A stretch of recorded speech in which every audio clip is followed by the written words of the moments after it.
Hello, my name's TJ Andrikopoulos. I'm doing the conclusion part to our group's presentation.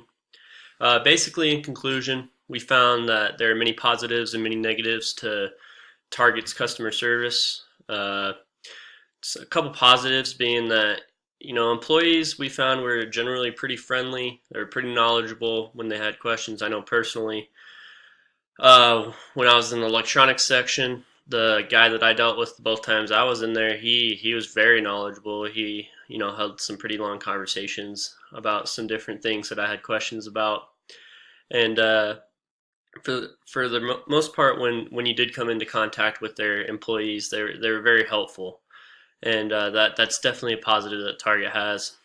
Another one was when checking out. For the most part, I feel like our entire group came to the consensus that the cashier was always very friendly, very cheerful, very kind, and would generally, say something along the lines of "Thank you for shopping with us today," or "Thank you for shopping with us. Please come again." Uh, and that is a small thing that seems to really go a long way with the customer. Uh, Next is a couple negatives that we came up with. With anything, especially with a large corporation like Target, there's going to be negatives with customer service. It's hard for them to maintain and whatnot. And the two biggest negatives that we came up with that sometimes the employees were somewhat inconsistent and hard to find.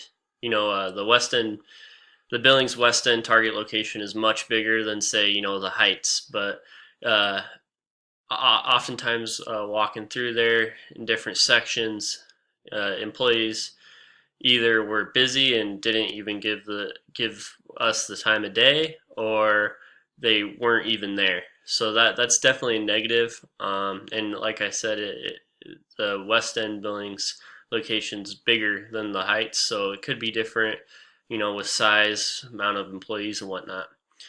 And then the next is basically the employees won't seek you out, which you see something in Shields.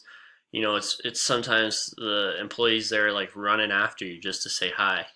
You don't always get that at Target. If they aren't like right next to you, or if you don't bump into them, they aren't going to be like, "Hey, how can I help you today?" They don't seem to really go out of their way to provide great customer service. So that's definitely a negative that we ran into. Uh, and then in conclusion, Target overall is a very present place, and it's not a stressful place to shop. Compared to say Walmart. There are many positives, as we went over, and there still are some areas that Target can improve on. That being more consistent customer service, definitely, and that we'll go over that more in our next part, which is recommendations.